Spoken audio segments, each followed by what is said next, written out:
Hello everyone, welcome back to my YouTube channel.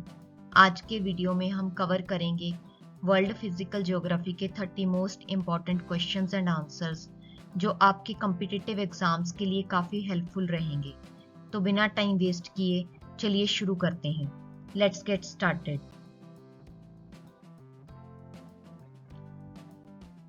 First question, Which one among the following planets has the larger number of known satellites? The right answer is option D, Saturn. आज के current knowledge के हिसाब से Saturn के पास solar system के बाकी planets के मुकाबले में सबसे ज्यादा कंफर्म्ड मून्स हैं। सैटर्न के पास 80 से ज्यादा मून्स हैं और इस काउंट ने जुपिटर को भी पीछे छोड़ दिया है जो पहले टॉप पर था। सैटर्न के सबसे बड़े मून का नाम टाइटन है जो साइज में मरकरी प्लैनेट से भी बड़ा है। सैटर्न अपने प्रोमिनेंट रिंग सिस्टम के लिए भी फेमस है जो छोटे छोटे पार्टिकल्स और डेब्रिस से मिलके बना है। Next question, Which scientist discovered that the earth revolves around the sun? The right answer is option C, Copernicus. वो साइंटिस्ट जिन्होंने सबसे पहले ये प्रपोज किया था कि अर्थ सूरज के अराउंड घूमती है, उनका नाम था निकोलस कोपर्निकस। उन्हें हेलियोसेंट्रिक मॉडल डेवलप करने का क्रेडिट दिया जाता है जिसमें सूरज को सोलर सिस्टम का सेंटर माना गया है और अर्थ और बाकी प्लैनेट्स उसके अराउंड घूमते हैं।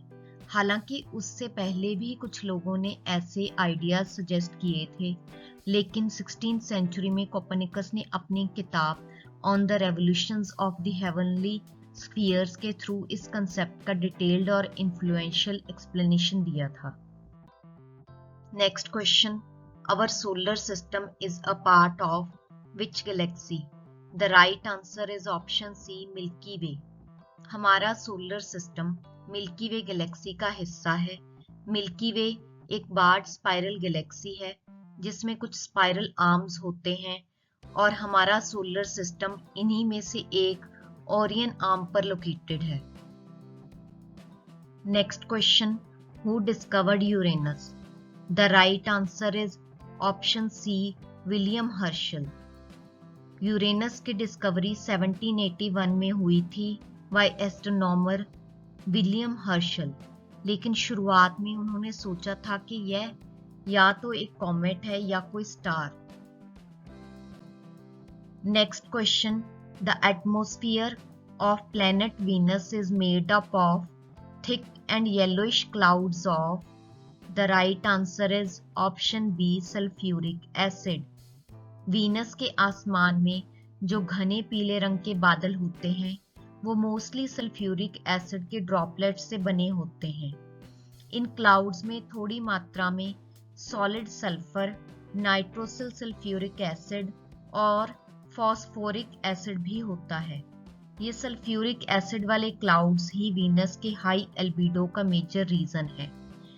एल्बिडो मींस ज्यादा लाइट रिफ्लेक्ट करने की कैपेसिटी। साथ ही यह क्लाउड्स प्लैनेट के एक्सट्रीम सरफेस टेम्परेचर के लिए भी रिस्पॉन्सिबल हैं क्योंकि यह हीट ट्रैप करते हैं। Next question, which of the following groups is termed as gas planets as they are composed primarily of lighter ices, liquids and gases? The right answer is option B, Jupiter, Uranus, Neptune and Saturn. Gas planets यानी gas giants उन planets को कहा जाता है जो mostly हल्के gases जैसे hydrogen और हीलियम से मिलके बने होते हैं। इनमें 4 मेजर प्लैनेट्स आते हैं, जुपिटर, सैटर्न, यूरेनस और नेपट्यून। ये आउटर प्लैनेट्स काफी हद तक हाइड्रोजन और हीलियम से बने होते हैं। इनमें थोड़ी मात्रा में ऑक्सीजन, कार्बन, नाइट्रोजन जैसे हेवियर एलिमेंट्स भी होते हैं। साथ ही वाटर, मीथेन और अमोनिया जैसे आइसेस भी इनका मेजर पार्ट होते हैं। इनका साइज इनर प्लैनेट्स जैसे मरकरी, वीनस, अर्थ और मार्स के कंपैरिजन में काफी बड़ा होता है। क्योंकि ये प्लैनेट्स जुपिटर से काफी मिलते जुलते हैं, इसलिए इन्हें जोवियन प्लैनेट्स भी कहा जाता है। यूरेनस और नेपट्यून को कभी कभी गैस जायंट्स बोला जाता है, लेकिन टेक्निकली ये आइस जायंट्स हैं, क्योंकि इनमें जुपिटर और सैटर्न के कंपैरिजन में ज्यादा आइसेस होते हैं। इन गैस जायंट्स का एटमॉस्फेयर काफी थिक होता है और इनमें कम्प्लेक्स क्लाउड फॉर्मेशंस और स्टॉर्म सिस्टम भी देखे जाते हैं।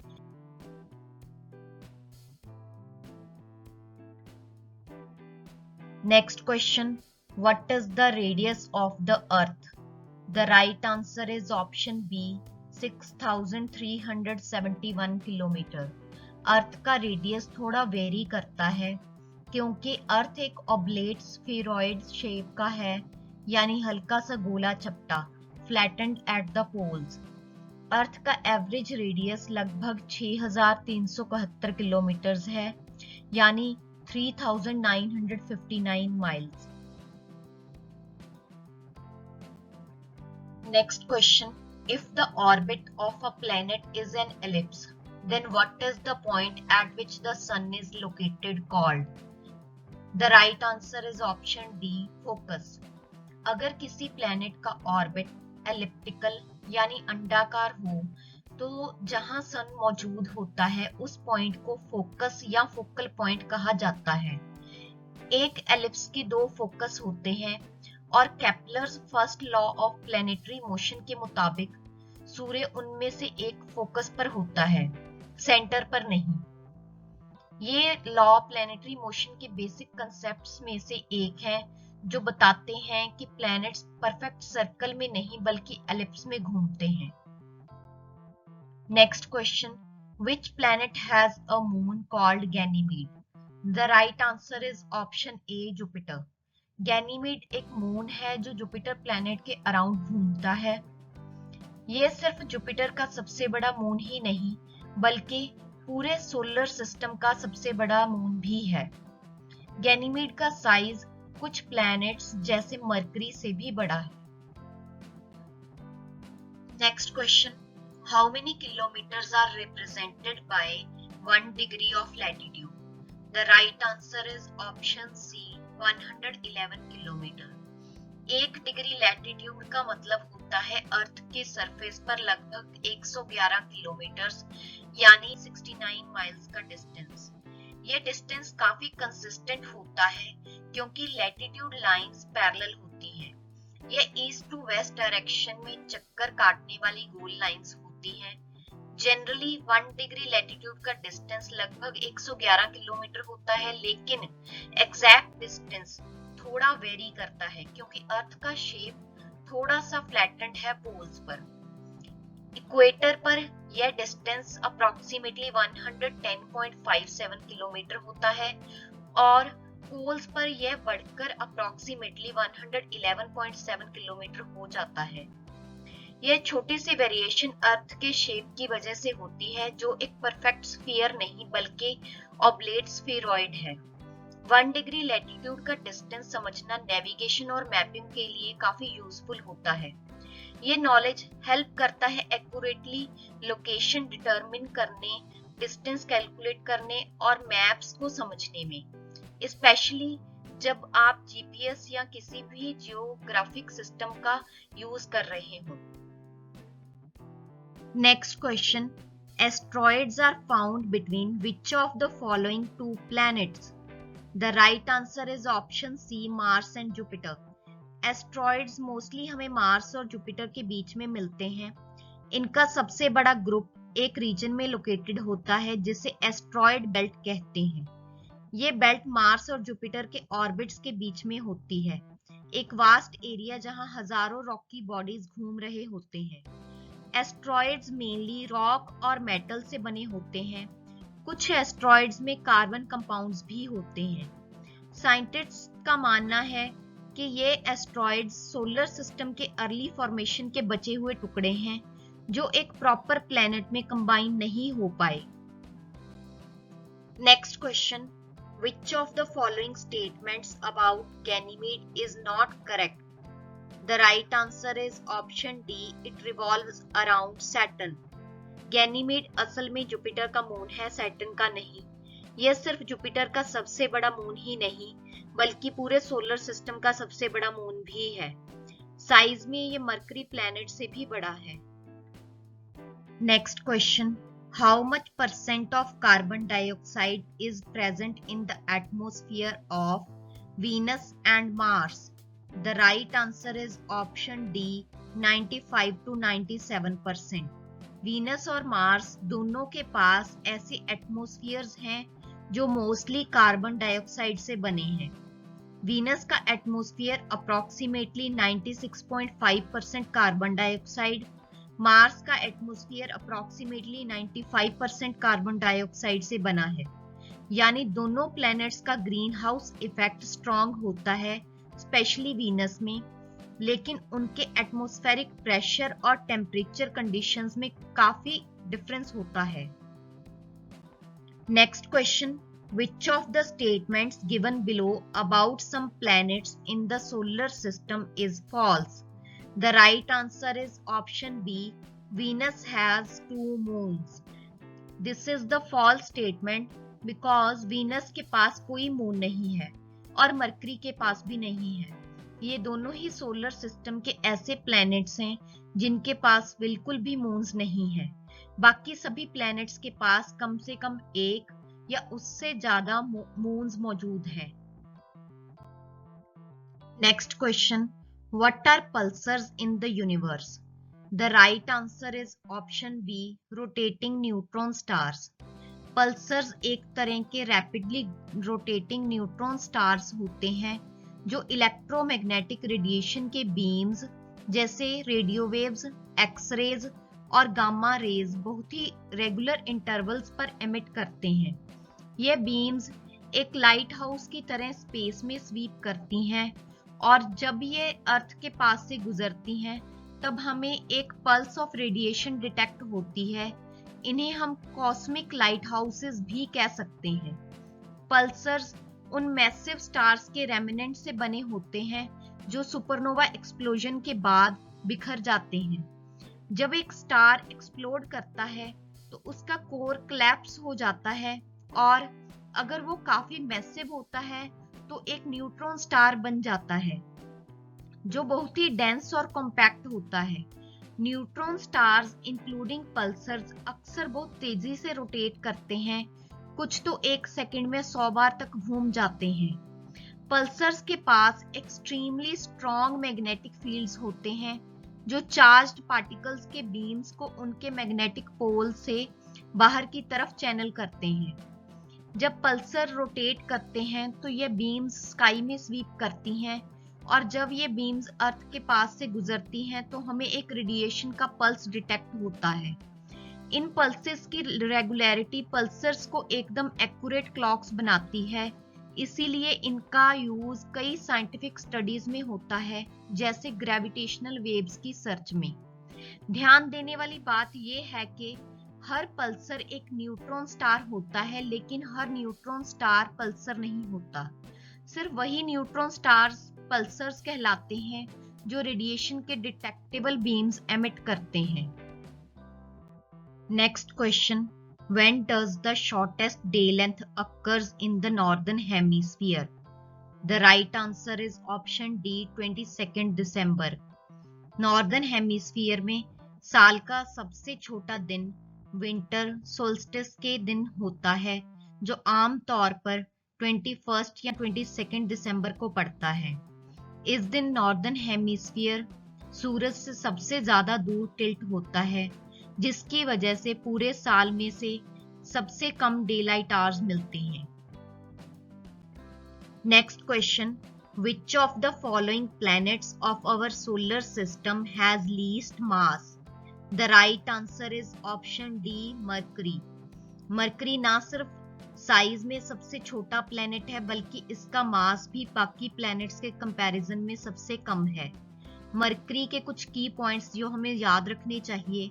मरकरी का साइज अर्थ के साइज से लगभग 1/3 है। इसका मास अर्थ से 0.055 टाइम्स है। मरकरी सूरज के सबसे नजदीक स्थित प्लैनेट है। Next question, what are giant clouds of dust and gas in space known as? The right answer is option B nebulae. Space में मौजूद जायंट डस्ट और गैस के क्लाउड्स को नेब्यूली कहा जाता है। यह बड़े बड़े स्ट्रक्चर्स मेनली हाइड्रोजन गैस और डस्ट पार्टिकल्स से बने होते हैं। नेब्यूली अक्सर स्टार्स के बीच में पाए जाते हैं और ये या तो न्यू स्टार्स के जन्म की जगह होते हैं या फिर डाइंग स्टार्स के बाद बचा हुआ material. Next question, Mars atmosphere and volatile evolution mission is. The right answer is option C, a spacecraft launched by USA. Mars Atmosphere and Volatile Evolution maven NASA का एक स्पेसक्राफ्ट है जो Mars के atmosphere को study करने के लिए design किया गया है। इस मिशन का मेन गोल यह समझना है कि मार्स का एटमॉस्फेयर कैसे धीरे धीरे स्पेस में चला गया, जिसका असर मार्स के क्लाइमेट पर भी पड़ सकता है। मेवन उन प्रोसेसेस को स्टडी करता है जिनके थ्रू गैसेस मार्स के एटमॉस्फेयर से स्पेस में निकल जाती हैं, जैसे जीन्स एस्केप और फोटोकेमिकल एस्केप। इस मिशन का ऑब्जेक्टिव है मार्स के एटमॉस्फेयर के एवोल्यूशन को समझना, उसकी कंपोजिशन, टेम्परेचर और डेंसिटी के साथ। मार्स के एटमॉस्फेयर का इतिहास समझने से हमें यह भी पता चल सकता है कि क्या कभी मार्स पर लिक्विड वाटर था और क्या वहां पास्ट या प्रेजेंट लाइफ की पॉसिबिलिटी है। मेवन एक ऑर्बिटर है जो मार्स के ऑर्बिट में घूमते हुए एटमॉस्फेयर और सोलर विंड के मेजरमेंट्स लेता है। इस स्पेसक्राफ्ट में कई एडवांस्ड इंस्ट्रूमेंट्स लगे हैं, जैसे मैग्नेटोमीटर, अल्ट्रावायलेट स्पेक्ट्रोग्राफ और कई तरह के पार्टिकल एनालाइजर्स जो मार्स के एटमॉस्फेयर के बारे में डिटेल्ड डेटा कलेक्ट करते हैं। Next question, which planet takes least time to complete one rotation on its axis? The right answer is option C, Jupiter. Jupiter अपने एक्सिस पर एक रोटेशन कंप्लीट करने में सबसे कम समय लेता है। यह लगभग 10 घंटे में अपनी एक पूरी रोटेशन कंप्लीट कर लेता है, जो इसे सोलर सिस्टम का फास्टेस्ट रोटेटिंग प्लैनेट बनाता है। जुपिटर अपनी तेजी से रोटेशन के लिए जाना जाता है और इसी वजह से यह हमारे सोलर सिस्टम का सबसे छोटे दिन वाला प्लेनेट है। जुपिटर एक गैस जायंट है, इसलिए इसका कोई सॉलिड सरफेस नहीं होता। इसकी रोटेशन को उसके एटमॉस्फेरिक गैसेस के मूवमेंट से मेजर किया जाता है। जहां अर्थ को एक रोटेशन कंप्लीट करने में लगभग 24 घंटे लगते हैं, वहीं जुपिटर यह काम आधे से भी कम समय यानी सिर्फ 10 घंटे के आसपास में कर लेता है। Next question, which one of the following is known as the life supporting zone of the earth? The right answer is option B, biosphere. Biosphere को अर्थ का लाइफ सपोर्टिंग जोन कहा जाता है। यह एक रिलेटिवली पतली सी लेयर है जो सभी लिविंग ऑर्गेनिजम्स और उनके नॉन लिविंग एनवायरनमेंट के साथ इंटरेक्शंस को इंक्लूड करती है, जैसे जमीन यानी लिथोस्फीयर, पानी यानी हाइड्रोस्फीयर और हवा यानी एटमॉस्फेयर। यह जोन लाइफ के लिए जरूरी एनवायरनमेंट और रिसोर्सेज प्रोवाइड करता है, जैसे फूड, वाटर और एयर, ताकि जीवन फ्लरिश कर सके। यही वो जगह है यहाँ अर्थ के एटमॉस्फेयर, हाइड्रोस्फीयर और लिथोस्फीयर आपस में इंटरैक्ट करते हैं और लाइफ पॉसिबल होती है। बायोस्फीयर में अलग अलग इकोसिस्टम्स और हैबिटेट्स होते हैं जो माइक्रोस्कोपिक ऑर्गेनिजम्स से लेकर बड़े बड़े एनिमल्स और प्लांट्स तक लाइफ की वाइड वैरायटी को सपोर्ट करते हैं। Next question, what is the time difference between the actual sunset and apparent sunset? The right answer is option C, about 2 minutes.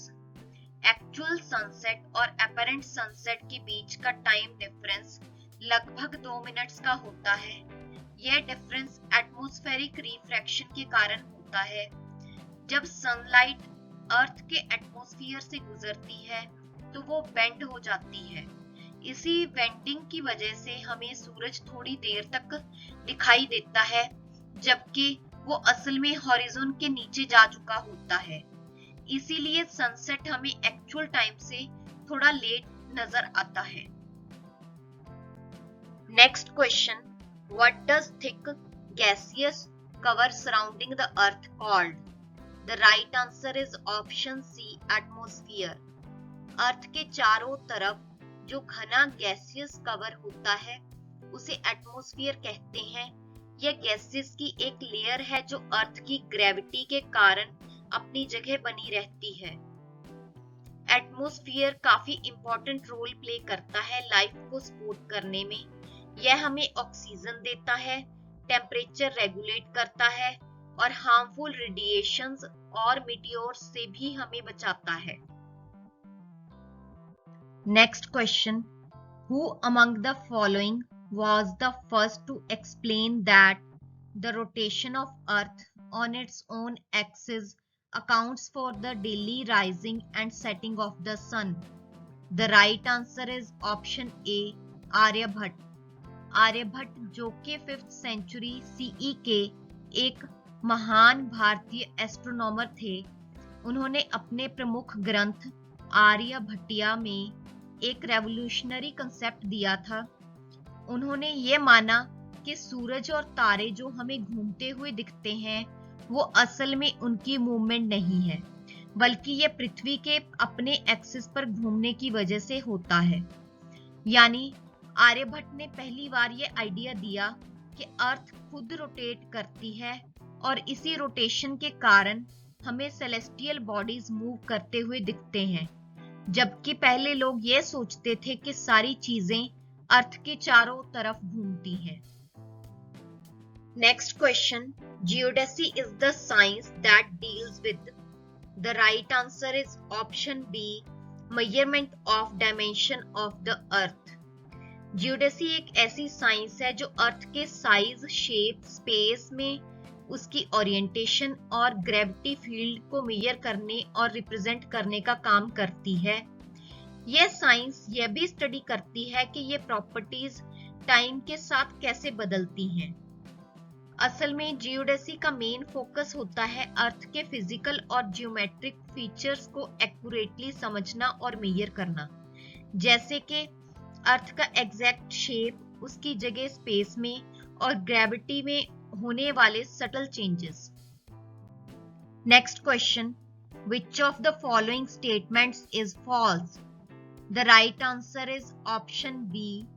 When the earth was created more than 4,000 million years ago, there was 54% oxygen and no carbon dioxide.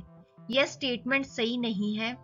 जब अर्थ का निर्माण हुआ था लगभग 4.5 billion years पहले, तब उसका atmosphere आज के एटमॉस्फेयर से बिल्कुल अलग था।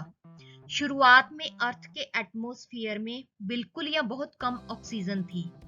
उस टाइम एटमॉस्फेयर में mostly carbon dioxide, methane, ammonia, water vapour और नाइट्रोजन मौजूद थे। ऑक्सीजन तभी बढ़ने लगी जब फोटोसिंथेटिक ऑर्गेनिजम्स जैसे साइनोबैक्टीरिया डेवलप हुए, लगभग 2.5 to 3 बिलियन ईयर्स पहले। इन ऑर्गेनिजम्स ने फोटोसिंथेसिस के जरिए ऑक्सीजन प्रोड्यूस करना शुरू किया, जिसे हम ग्रेट ऑक्सीजनेशन इवेंट कहते हैं। Next question, who developed the theory of continental drift? The right answer is option B, A Wegener. Continental drift theory का विकास एल्फ्रेड वेगनर ने किया था, जो एक जर्मन मेटीरियोलॉजिस्ट और जियोफिजिसिस्ट थे। 1912 में उन्होंने यह थ्योरी दी कि सारे कॉन्टिनेंट्स एक समय एक ही सुपर कॉन्टिनेंट का हिस्सा थे, जिसे उन्होंने पेंजिया नाम दिया था। बाद में ये कॉन्टिनेंट अलग अलग हिस्सों में टूटकर आज के अपने पोजीशंस पर आ गए। जब वेगनर ने यह आइडिया दिया तब उनकी थ्योरी को ज्यादा सपोर्ट नहीं मिला, लेकिन आज हम जानते हैं कि उनकी सोच ने ही मॉडर्न प्लेट टेक्टोनिक्स थ्योरी की नींव रखी थी। Next question, the atmosphere of Saturn contains which one of the following gas in large quantity? The right answer is option C, methane. Saturn का एटमॉस्फेयर मेनली हाइड्रोजन और helium से बना हुआ है, लेकिन एक इम्पॉर्टेंट ट्रेस गैस जो noticeable है वो है मीथेन। मीथेन का अमाउंट सैटर्न के एटमॉस्फेयर में सल्फर डाइऑक्साइड, कार्बन मोनोऑक्साइड और नाइट्रोजन जैसी गैसेस के कंपैरिजन में ज्यादा होता है। सैटर्न के पीलेपन येलोइश कलर में भी मीथेन का रोल होता है। ये गैस उसकी अपीयरेंस को अफेक्ट करती है, जिसे हम टेलीस्कोप्स या स्पेस मिशंस के जरिए देख सकते हैं। Next question, the twinkling of a star is due to, the right answer is option D, the atmospheric refraction of starlight. Stars का ट्विंकल करना, जिसे हम सिंटिलेशन कहते हैं, एक्चुअली एटमॉस्फेरिक रिफ्रैक्शन की वजह से होता है। जब स्टार्स की रोशनी अर्थ के एटमॉस्फेयर से गुजरती है तो वो अलग अलग डेंसिटी और टेम्परेचर वाली एयर लेयर्स से होकर आती है। इन लेयर्स के बीच में लाइट बेंड और स्कैटर हो जाती है। इस बेंडिंग और स्कैटरिंग की वजह से स्टार की पोजीशन और ब्राइटनेस थोड़ी थोड़ी देर में चेंज होती रहती है। इसी वजह से हमें स्टार्स ट्विंकल करते हुए दिखते हैं। Next question, what happens to the sun on 21st June? The right answer is option A, does not set below the horizon at the Arctic Circle. Summer solstice के दिन, जो कि 21 जून को होता है, नॉर्दर्न हेमिस्फीयर में साल का सबसे लंबा दिन होता है। इस दिन आर्कटिक सर्कल के अंदर सूरज पूरा दिन नहीं छिपता, यानी वहां रात के समय भी सूरज दिखाई देता है। इस फिनोमेनन को ही हम मिडनाइट सन कहते हैं, जब आधी रात को भी सूरज हॉरिजॉन के ऊपर होता है। Last question, what is the total number of planets revolving around the sun? तो दोस्तों, एक सिंपल सा क्वेश्चन, सूरज के चारों तरफ कुल कितने प्लैनेट्स घूमते हैं? आपका आंसर क्या है कमेंट सेक्शन में जरूर लिखकर बताएं। Thank you so much for watching. अगर वीडियो पसंद आई हो तो लाइक करें, शेयर करें और चैनल को सब्सक्राइब करना ना भूलें। मिलते हैं नेक्स्ट वीडियो में, तब तक के लिए टेक केयर।